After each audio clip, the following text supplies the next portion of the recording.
It's a Thursday night. We are not live streaming. We are recording tonight because we can't get live stream working. But time for a Las Vegas Triathlon Club member spotlight. And tonight we have Joe. And Joe, I should have checked on how to pronounce your last name. I'm terrible at pronunciations. Can I give it a try, John? I'm going to You give it a got it try. close. Briatico. Joe Briatico. Briatico, yeah. Briatico, awesome. Well, Joe, welcome. I know you're new to Las Vegas, and welcome to Las Vegas, and being here about a year, coming from Florida. But tonight, we want to know a little bit more about you and your triathlon journey. And so I'm going to turn it over to Bob Gamble for the official introduction. Thank you, John. And actually, John, I'm kind of glad you're having some computer issues because I'm always the one that has the issues. I can never get my camera working right. So, Joe, welcome. We're glad to have you on tonight. One of the reasons is because for folks listening out there, he is just a stellar volunteer. He came here from Florida and just jumped right on. What can I do to help? Where do you need me on our club races?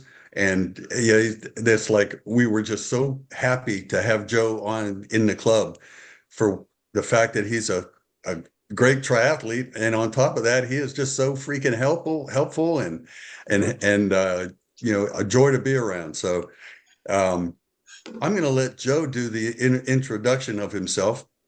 Joe, like as John said, Joe's been here for about a year, done all the triathlons all the way up through full Ironman, a whole bunch of halves.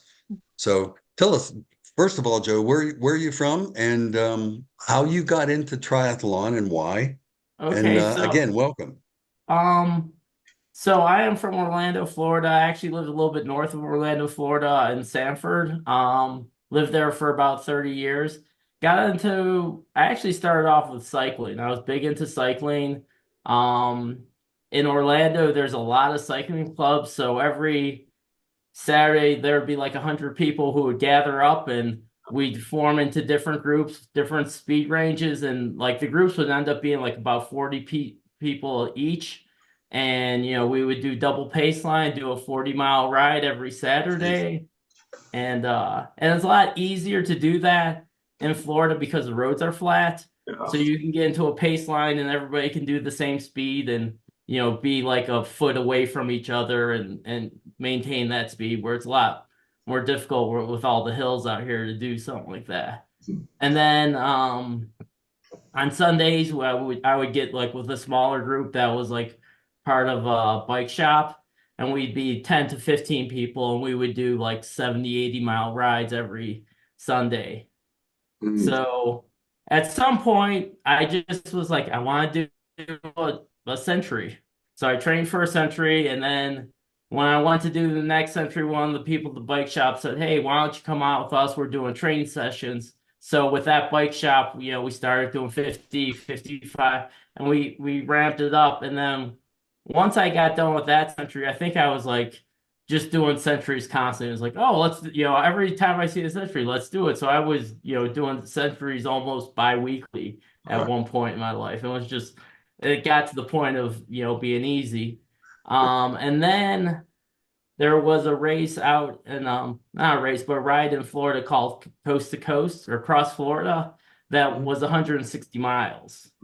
So it went from the East Coast of Florida to the West Coast. And I did that several times. And the first time it nearly killed me, but I got through it. So that's how I started. So I was like really into cycling, and I got my endurance up, through cycling. And then at some point I saw a friend on Facebook and he was talking about running. I was like, well, why don't I try that? So I started running, and I signed up for Disney Half Marathon. And back then, I started out as a pretty slow runner, about 11-minute miles, but I was able to slowly build up my stamina and got through that half marathon. But then as I kept running, I got a little bit faster and faster, and then I signed up for a full. And after I did my full, I knew some friends who were like, you should get into triathlon. I'm like, sure, why not? And they go, you just need to learn how to swim. Swimming is easy. Swimming is not easy. I'm a terrible swimmer. I've never picked it up. I just like I train for them and I just get the enough endurance to do the race. And I do the race and then I'll take 2 weeks break and then I'm struggling to do a lap again. And I don't know why. And Mhm. no matter what, I'm slow. So I'm always like one of the last people out of the water and the transition area. All the bikes are gone and I'm just getting out. But yeah. You know, there's a whole lot to unpack there, and I appreciate the fact that you're coming from Orlando for one, where it's 90% humidity all the time, and you come here and there's nothing in the air, so you probably had to learn how to hydrate for one. And the other thing I wanted to mention is the fact that the picture that I saw of you when you were cycling and you're in the front and you look like a tractor. You were pulling the entire crew and you were smiling and the people behind you weren't because they were trying to keep up with you. So there's no doubt in my mind how much of a beast of a cyclist you are. Yeah, I But used to be one, really strong at cycling. Yeah. And yeah, like I there's said, no I doubt used in to my just mind. do, I would go out by myself and do a solo century and not think anything of it. And now, I, 50 miles there's hits me, especially out here. But there's so much there because it's like that that's really a great way to get ramped up for an Ironman. And it's like I hadn't thought of that. You just put so many miles on your bike doing centuries. So it's like I think that's a great message for people that you built up to that slowly. right. And but that's way cool. And one other question that I have is what did you guys do in Florida for hills? How did you learn how to climb a hill? There is one section in Florida called Claremont, Okay. and there's like small hills there. They actually had this one road called Sugarloaf Mountain, and what did was not a mount. It was just a 200-foot climb, but the It was what? climbs I'm were sorry, say steep. again, please. It was like a 200-foot climb, and they called it Sugarloaf Mountain. But and that was like the thing is to go out to Claremont. It was like a 40-minute um car ride out there, and there was several hills out there. They're all real short, but they were steep, so they were tough to get up. So like a lot of times when you're climbing Sugarloaf Mountain, there were a lot of cyclists who would have to get off their bike and walk their bike up the hill because it was like 5, 6, 7 degree um hill. Yeah. So it was pretty steep, but it was short. And then there was a guy who lived out there, and he actually left water out for us. So he'd have these big jugs of water, and then you could stop and get water at his house. And but that was it. We would go out to like I said, Claremont, and there was that hill, and then there was another one where it was like a roller coaster. It was like just three rolling hills. So you would Mhm. climb the first one, then you get not a lot of speed to go down, and then it would kind of get you up halfway, and then you would have to suffer through the rest. So it was but it was tough. It was tough getting up those hills. So Yeah, I love even it. though they were short. I love it. I love it when you have to identify two hills in your Right. area. They So, all had names. I forget the That's other funny. names. They all had names, and I was like, "Oh, let's do this one." And they, but yeah, that was it. so And the other thing that made Sugarloaf Mountain kind of tough was that the road was very coarse, yeah, so it just made it a hard road to climb. yeah. Well, that's Oh, good. I love it. So where do you like to ride here in Las Vegas? Well, I live out in the northwest corner, so I like to from my house I can hop on the trail that goes 95. around the expressway. Yeah. Oh, okay. And I hopped on that around Ann Road, and I'll ride that down to Charleston. And then Charleston, I'll go through Red Rock. I think the farthest I got was to Blue Diamond Mhm. Mountain, and then I came back, and Yeah. so that's the farthest I've been. And then the other one, which is harder, is to get over to, is it Lee Canyon Road or Kyle Canyon Road? Yeah. Lee Canyon. Um, Yeah. but that one's a little tougher because you have to go over like the 95 overpass or the Mhm. 95. So I don't like going out there. But then I think I did about 8 miles up that road. Okay. I was like, okay, that's enough because that's just a Mhm. grind. I It's love, just a long grind. And yeah, then I turned around, and I think the ride down scared the hell out of me. I think I was just yeah, gripping my it does. brakes the entire time. Yeah, it does. So you pick up some speed. Well, you know what I love about your introduction, that, like Bob said, a lot that you've done, and I love how you talked about that first century was, you really trained for it, but then once you got that under the belt, you're like just knocking them off, and I love. Yeah. Talk a little bit about some of the triathlons that you've done. Like where was your first one, and then some of the races you've done.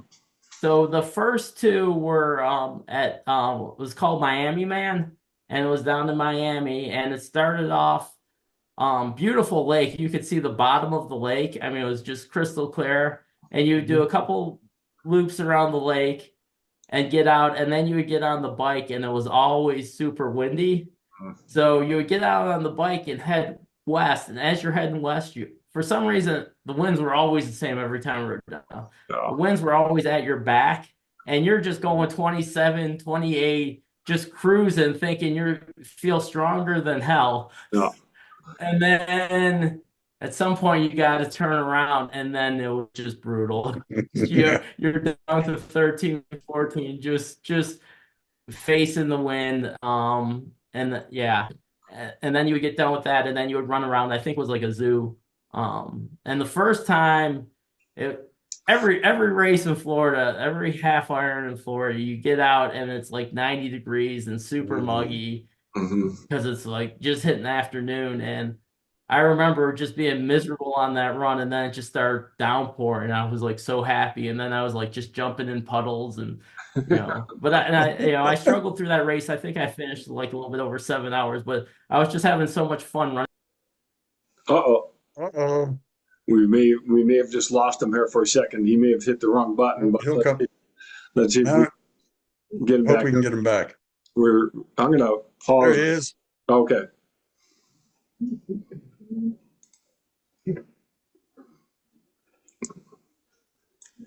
Hey, Joe, you got to open up your mic and your video camera again. All right. All right. So we Yeah, just had a little technical glitch, but we're back on and hearing about your running through puddles during yeah. a triathlon. So yeah, it just started pouring, and just for a little bit, but just enough to Oh, you're down. soak the course. And the course wasn't, there was a lot of potholes in it, so I was like running through puddles and just having a good time. And I wasn't really trained that well for it, but it took me a little bit over 7 hours, but I got through it. I had fun at the end. But then during, like, because I was such a terrible swimmer, I would be swimming, and every 5 minutes they would let new people in the water, and like it seemed like every 3 minutes there'd just be a whole rush of new people just passing me in the water. Yeah, if you were passing him on the bike, though, as soon as you got out of Yeah, the water, then you crushed him on the bike. yeah, Yeah. that's where I always caught up on the bike and sometimes on the run, depending on whether I had anything in the tank Oh, I Um, love it. So most of the races you've done have been in Florida, but you've done some here in the Las Vegas region at this point. The only thing I ever did in Las Vegas is I came out here on vacation like 2018, and I did the rock and roll marathon. I did the full rock and roll Oh, marathon out nice. here. Yeah, that's good. You Yeah, done any triathlons here? No, no, I Not have yet. not done any triathlons here yet. So I need to get back in shape for triathlon. So Yeah, okay. it doesn't, I like when I was younger, it seemed like everything I did, I just kept getting stronger and stronger. And now it's like I can train at one, and then when I stop doing another, I just lose my endurance really quick. And I have not been able to get my endurance back the way that it used to be. Yeah, welcome to the club. Sorry. Yeah. I'm glad you're not in my age group, but at least you're understanding what it's like. Yeah. One other thing I wanted to mention, Joe, is that you gave me such a cool mental picture of you splashing in the water puddles, having a blast. That's what the triathlon's about, is having fun. So that's Right. that's way cool that you did that. What was your first triathlon? That was What, at what the Miami Half that was Iron. it was that Miami man. So that was a half for your first triathlon. That's pretty Yeah. bold. I have never done a sprint yet. Oh, wow. I have never done a sprint. I've only done half and the full. Oh, goodness. That's That's a unique. first. Hmm. What's been your favorite half that you've done? Probably Chattanooga. Oh, okay. Yeah, I probably should because Chattanooga was great. We had a really big triathlon club, so we probably had about 20, 25 people who went out to Chattanooga, and Hmm. we had a blast that weekend. Yeah. Um, Was the half a downriver swim as well? the half was it's a river swim, but it was the currents were so. It was the start of it was supposed to go upstream into the stream, and then you turn around and go downstream for most of it. And they actually had pros there, and the pros couldn't were struggling to do the upstream portion. So by the time we got to it, they're just like they just cut part of the swim. They're just like just do the downstream portion because there's And no left. way. Yeah, yeah. So it cut the swim down, and yeah. So I think I did that swim in like 25 minutes because it was all downstream and the stream Oh, was that's cool. That's really fun. strong. Uh, Yeah. Yeah. I love the draw to both the 70.3 and the full distance. That's amazing. But that is interesting that you haven't done a sprint race. Was it just never has come up, or are you avoiding the sprint distance?